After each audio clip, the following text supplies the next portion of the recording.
Bismillahirrahmanirrahim. Assalamualaikum warahmatullahi wabarakatuh. Selamat datang kembali di mata kuliah dasar-dasar pemrograman. Pada pertemuan kali ini kita akan membahas mengenai konsep algoritma dan pemrograman. Adapun bahasan konsep algoritma dan pemrograman pada bahasan kali ini yaitu yang pertama mengenai algoritma dan pemrograman, yang kedua mengenai notasi algoritma, kemudian yang ketiga aturan penulisan algoritma, kemudian yang keempat struktur dasar algoritma, dan yang kelima adalah contoh kasus dari penyelesaian masalah dengan menggunakan algoritma. Baiklah, kita langsung mengenai algoritma dan pemrograman. Apa itu algoritma pemrograman? Dalam dunia programming, menguasai algoritma adalah hal penting ya, karena algoritma adalah tumpuan untuk menyelesaikan sebuah persoalan. Lalu apa sih pengertian algoritma pemrograman? Kita mulai dari algoritma. Algoritma itu adalah urutan langkah-langkah logis penyelesaian masalah yang disusun secara sistematis dan logis serta dapat ditentukan bernilai salah atau benar ya. Kemudian pemrograman adalah proses menulis, menguji dan memperbaiki ya, dan memelihara kode yang membangun suatu program komputer ya. Sehingga untuk melakukan pemrograman diperlukan keterampilan dalam algoritma, logika, bahasa pemrograman, dan pada banyak kasus pengetahuan seperti matematika juga sangat diperlukan. Oleh karena itu bisa disimpulkan bahwa pemrograman merupakan suatu seni, ilmu atau teknik dalam menggunakan satu atau lebih algoritma yang saling berhubungan dengan menggunakan suatu bahasa pemrograman tertentu sehingga menjadi suatu program komputer. Nah, berikut ini Muhammad Ibnu Musa Al-Khwarizmi ya, beliau merupakan bapak daripada algoritma atau aljabar. Yang algoritma itu tadi adalah untuk penyelesaian masalah. Jadi jika dianalogikan masalah, membuat algoritma diawali dengan adanya masalah. Kemudian yang kedua, membuat algoritma untuk menjadi pedoman dalam pembuatan algoritma. Ketiga, program komputer harus sesuai dengan pedoman algoritma. Dan keempat, solusi akan tercapai dari masalah yang akan diselesaikan dengan bantuan pemecahan algoritma, kemudian diimplementasikan ke dalam solusi program komputer.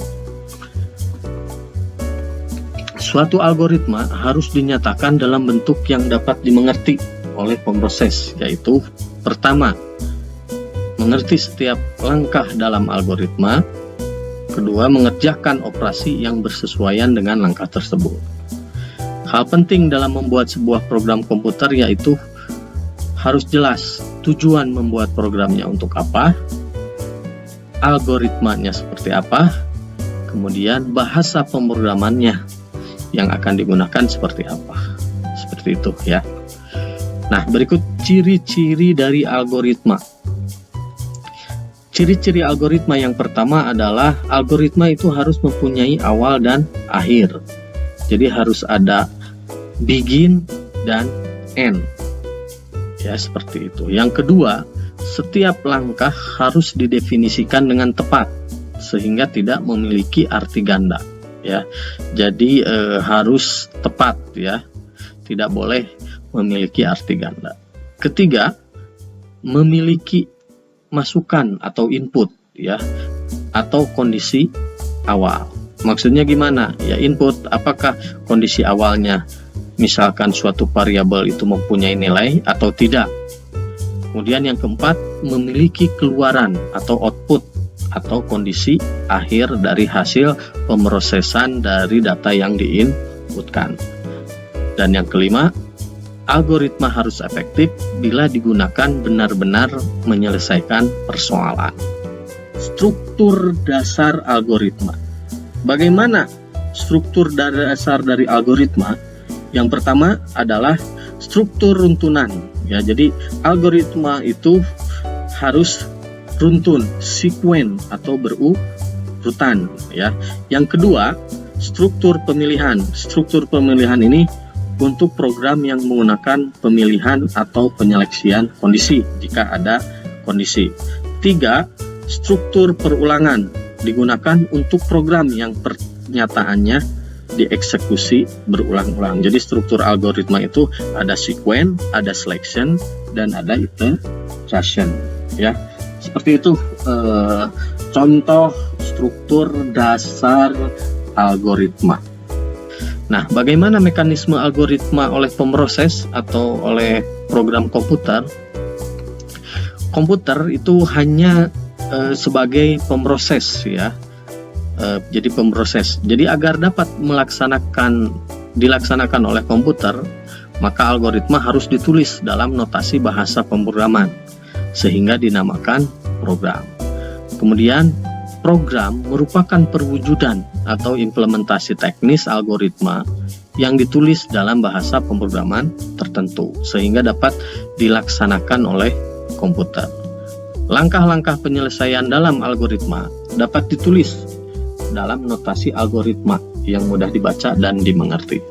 Nanti kita akan bahas mengenai notasi-notasi algoritma pada slide berikutnya. Kemudian, agar notasi algoritma mudah ditranslasi ke dalam notasi bahasa pemrograman, maka sebaiknya notasi algoritma tersebut berkoresponden ya dengan notasi bahasa pemrograman secara umum ya. Itu jadi mekanisme mengenai pelaksanaan algoritma dilakukan oleh pemroses atau program komputer. Berikutnya mengenai notasi algoritma. Algoritma sebagai langkah-langkah pemecahan masalah dapat dituliskan dengan berbagai cara. Yang pertama adalah dengan cara uraian deskriptif ya, atau dengan bahasa kita sehari-hari. Yang kedua, dengan menggunakan flowchart, ini menggunakan simbol-simbol atau ya simbol-simbol flowchart atau bagan alir. Dan yang ketiga adalah dengan menggunakan pseudocode ya, atau pseudocode ini lebih menengkapi ke bahasa pemrograman. Nah, apa itu uraian deskriptif? Penyelesaian masalah algoritma dengan uraian deskriptif ini merupakan suatu cara menggambarkan masalah dengan diuraikan menggunakan bahasa kita sehari-hari ya. Contoh, misalkan ada permasalahan, misalkan buatlah algoritma dengan cara uraian deskriptif untuk menghitung luas persegi panjang.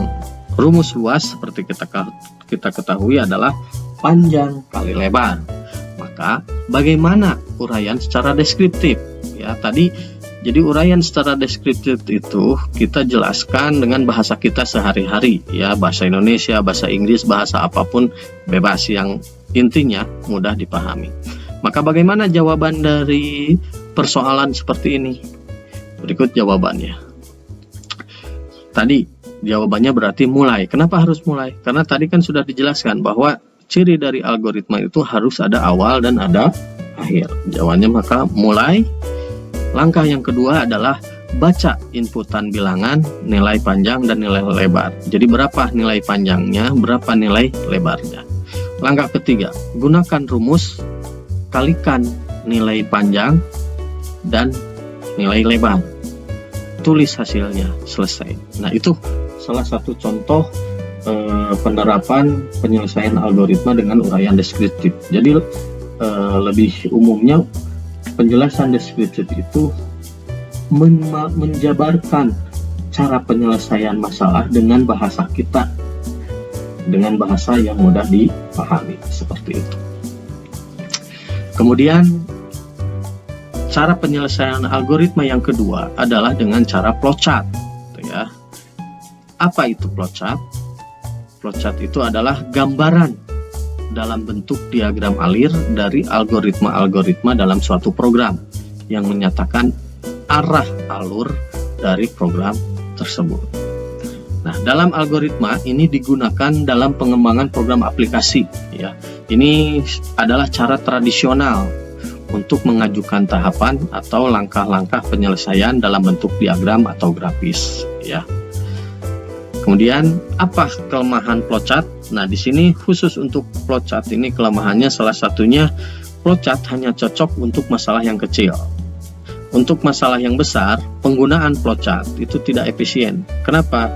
Karena kan tadi menggunakan diagram, jadi nanti akan banyak gambarnya, ya seperti itu. Kedua, penggunaan flowchart memerlukan kemampuan menggambar yang baik, ya, sehingga penulisan algoritma dengan teknik ini seringkali penyelesaiannya memerlukan waktu yang lama. Kenapa perlu kemampuan menggambar? Karena salah saja Anda menggambarkan suatu simbol itu mungkin akan berbeda arti, karena simbol-simbol dalam flowchart itu mempunyai arti tersendiri. Nah, untuk memahami penyelesaian algoritma dengan flowchart, maka Anda wajib paham simbol-simbol dari flowchart. Berikut ini adalah simbol-simbol pada flowchart, ya.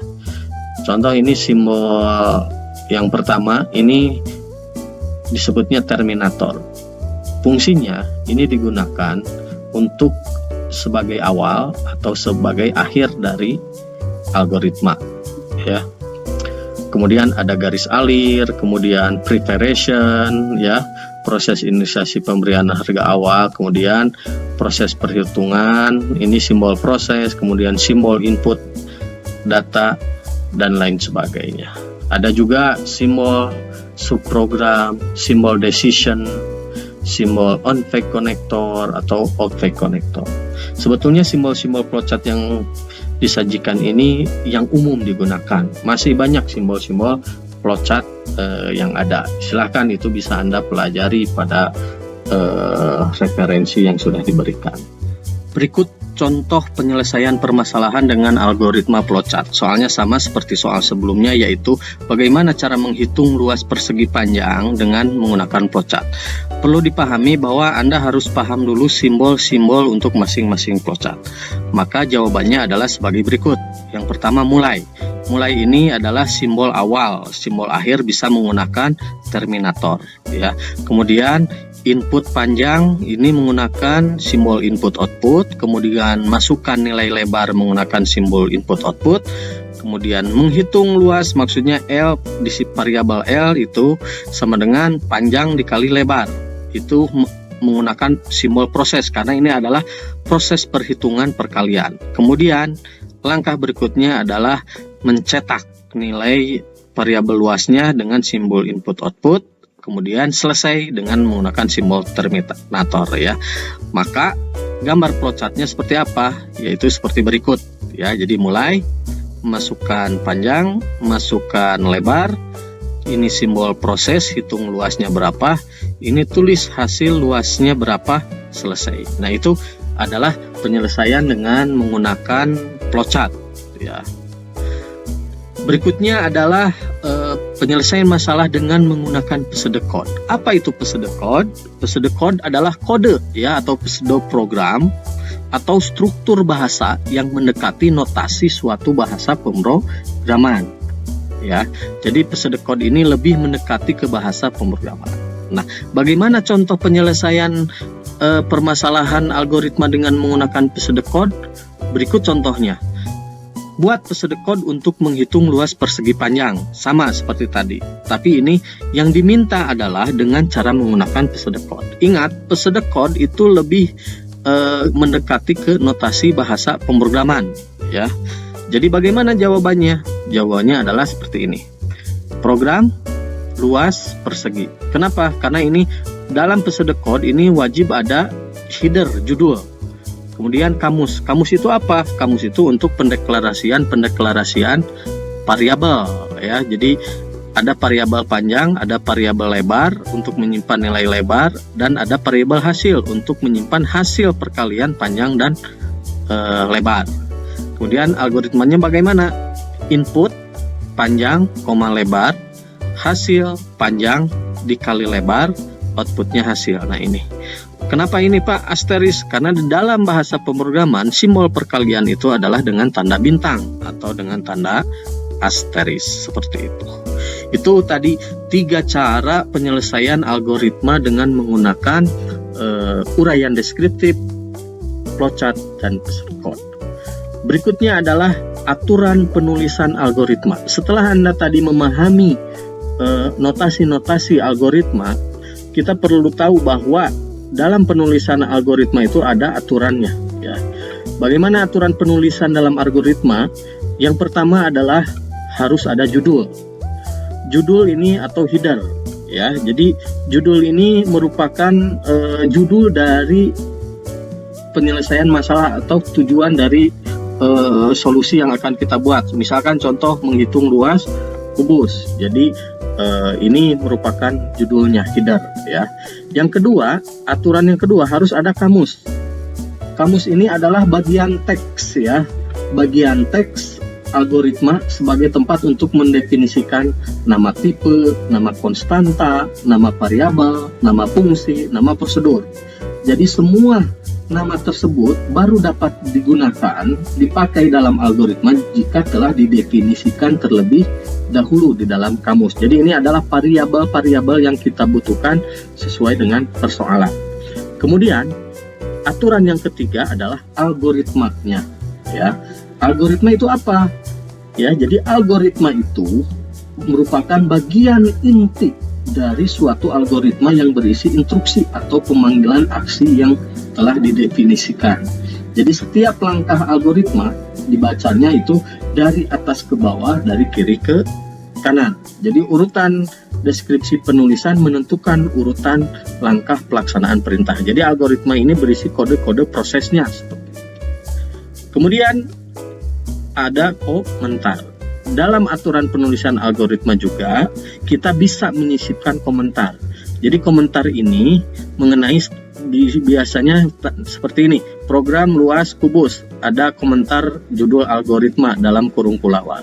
Ini jika di running di dalam program, ini tidak akan dieksekusi oleh program karena ini merupakan komentar seperti itu. Nah, contoh penyelesaian masalah dengan algoritma dengan menggunakan aturan penulisan algoritma yang benar adalah seperti ini, ya. Contoh, mencetak string. Bagaimana membuat program untuk menampilkan selamat belajar algoritma dan pemrograman ke piranti keluaran atau layar. Maka program cetak string ini judul ya bebas sesuai. Ini merupakan header, ya. Jadi header. Ini ada dikasih komentar, misalkan, oh ini untuk mencetak string selamat belajar algoritma dan pemrograman ke piranti keluaran. Nah ini kalau nanti di running oleh program, ini tidak akan dieksekusi karena ini berupa komentar. Kamus tidak ada. Kenapa tidak ada? Karena ini kan hanya menampilkan.